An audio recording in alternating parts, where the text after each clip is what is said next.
और चलिए मुख्यमंत्री अशोक गहलोत क्या कुछ कह रहे हैं वो आपको सुनवाते हैं। पहले कंपनी ने दी आपको बताओ। अभी हाल ही में जो अधिवेशन संपन्न हुआ, अधिवेशन बहुत ही कामयाब रहा। पूरे देश भर के जो कार्यकर्ता आए थे, नेता आए थे, बहुत उत्साह था। एक नया संकल्प लेके गए हैं और वो संकल्प क्या है, जो राहुल गांधी की यात्रा है, भारत जोड़ो यात्रा।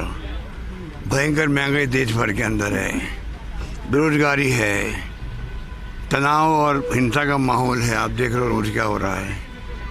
ईडी, इनकम टैक्स, सीबीआई का आतंक है, जुडिशरी दबाव में है, इलेक्शन कमीशन दबाव में है और अमीर और गरीब की खाई बढ़ती जा रही है। ये 5-7 मुद्दे ऐसे हैं जिसने पूरे देश को झकझोर कर रख दिया है, झकझोर के रख दिया है।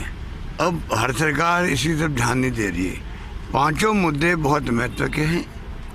उनकी ड्यूटी थी कि वो इनमें ध्यान देते। जब विपक्ष कोई एक्ट करता है, चाहे धरना दो, प्रदर्शन करो, पद यात्रा करो, जैसे राहुल गांधी जी ने करी थी।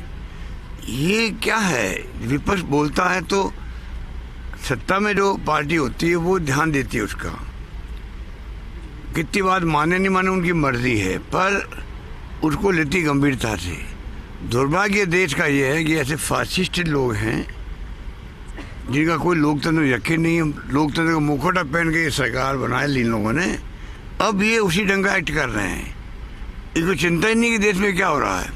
धर्म के नाम पर राजनीति कर रहे हैं। दुनिया के मुल्कों में चाहे हिटलर हो या कोई हो, जिसने धर्म के नाम पर राजनीति करी है, जाति पाति बांटा है, वो पॉपुलर हो गए हैं।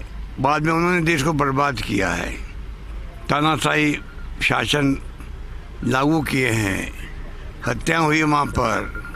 ये दुनिया इतिहास की गवाह है। इस देश बहुत शानदार मुल्क है हमारा। हिंदुस्तान में दुनिया को गर्व है। हमारी संस्कृति, हमारी परंपराएं, हमारी जो सभ्यता है पुरानी, और हिंदू धर्म की भी। यहाँ हिंदू, मुस्लिम, सिख, ईसाई, फारसी, जैन सब लोगों का अपना एक स्थान है, उनका आदर सम्मान है। सभी लोग आपस में जातियों के, धर्म के लोग मिलके रहते हैं। और आप देखते हो कि जो जातियाँ हैं, दलितों की जातियाँ हैं, पिछड़ों की जातियाँ हैं, उनके लिए भी संघर्ष कौन करता है? यहाँ के लोग ही करते हैं कि भाई सब मिलके रहो, छत्तीस कौम मिलके रहो। तो आप सोच सकते हो कि ऐसे माहौल को बिगाड़ने का काम कौन कर रहा है। एक मनीष सिसोदिया को गिरफ्तार किया डिप्टी सीएम को दिल्ली से। कई मनीष सिसोदिया अरेस्ट हो चुके हैं देश के अंदर। आपको हमको मालूम नहीं हो तो डिप्टी सीएम इसलिए मालूम पड़ रहा है। पत्रकार, अब एक पत्रकार है, मैं नाम भूल गया, केरला से आए थे वो, और यहाँ पर आए थे। वो कवर, एक बड़ी घटना हुई थी, लड़की को 2 बजे रात को जला दिया। सद्दी कपन तो नाम पर, वो जगह का नाम क्या था, वो हाथरस की घटना को कवर करने के लिए आ रहा था केरला से पत्रकार। 1-1.5 साल तक जेल में बंद रहा, अब जाके सुप्रीम कोर्ट ने छोड़ा है। ऐसी कितनी घटनाएं जब पत्रकार, लेखक और साहित्यकार जेलों में बंद है। क्या हो रहा देश के अंदर, ये आम जनता को सोचना पड़ेगा। खाली आप इनके मोदी जी के और धर्म के बहाव में चलोगे तो नुकसान देश का होगा और कभी न कभी उनका खुद का भी होगा। मेरा मानना है कि राजस्थान में तो हमारी गवर्नमेंट ने जो उदाहरण पेश किया है देश के अंदर, हमारी चाहे कोरोना के मुकाबला करने की बात हो, हमारी योजनाएं हो, मैं दावे क्या करूं, हिंदुस्तान के लोगों में चर्चा है जिस प्रकार से हमारी स्वास्थ्य योजनाएं, अभी चिरंजीव हो या अन्य योजनाएं हों, OPS हो, या जो हमने छूट दी है किसानों को, उपभोक्ताओं को बिजली के लिए छूट दी है, नौजवानों के लिए, छात्रों के लिए हमने अनुपति योजनाएं, विदेश तक हम भेज रहे हैं बच्चों को। मतलब जो आप देख लीजिए, इतनी योजना हमने दी। गायों तक का, ये गौ भक्त बनते हैं, गायों का विभाग हमने खोला, डायरेक्टर खोल करके। गायों को हम लोग, गौशालाओं को 9 महीने का, 12 महीने का अनुदान हम दे रहे हैं। लंपी रोग में गाय मर गई तो 40,000 रुपये हम दे रहे हैं। हिंदुस्तान में कहीं नहीं हुआ है। और आगे बीमा कर दिया गायों का, दुधारू पशुओं का। तो राजस्थान ने एक उदाहरण पेश किया है देश के अंदर। राजस्थान वालों को गर्व होना चाहिए कि हमारी गवर्नमेंट कोई कमी नहीं रख रही है। रोजगार देने में 3.5-4 लाख रोजगार किसे कहते हैं, नौकरी देना। जो तत्व पेपर लीक किए उनको हम जेलों में बंद कर रहे हैं, उनके मकान और उनकी बिल्डिंग ध्वस्त कर रहे हैं, कानून पार कर दिया उनके लिए भी। तो हमारी को अभी कल परसों एग्ज़ाम हो गए हैं, लगभग 50,000 नौकरी लग जाएगी अगले महीने 1.5 महीने के अंदर।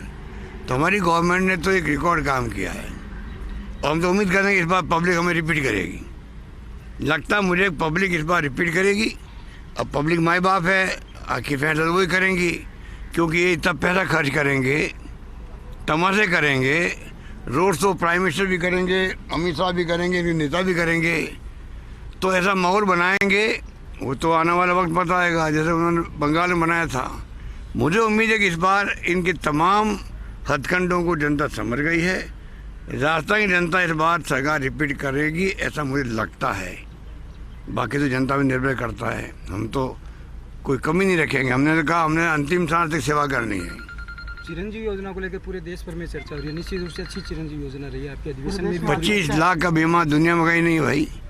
अलग अलग राज्यों के लोग हैं वो भी चिरंजीवी और दुर्घटना बीमा 10 लाख का उसके अंदर है, कोई कमी नहीं है। अगर आप उसको विश्लेषण करें तो मैं समझता हूँ कि जो स्कीमें दी हम लोगों ने, एक एक चीज़ सोच समझ के दी हम लोगों ने, एक एक चीज़।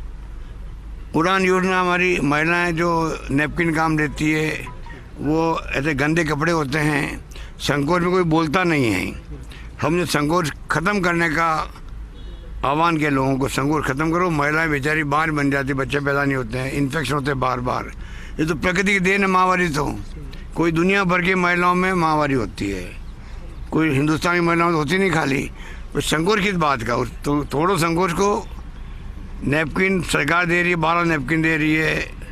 जो अमीर लोग काम देते हैं वैसा नैपकिन सरकार दे रही है।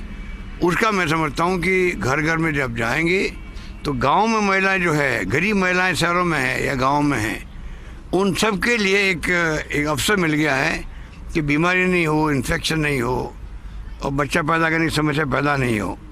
ऐसा एक एक चीज़ का हम ध्यान रख रहे हैं। मैं उम्मीद करता हूँ कि सरकार इस बार रिपीट होगी। भारत जोड़ो यात्रा जल्दी निकल रही है अरुणाचल प्रदेश। नमस्कार।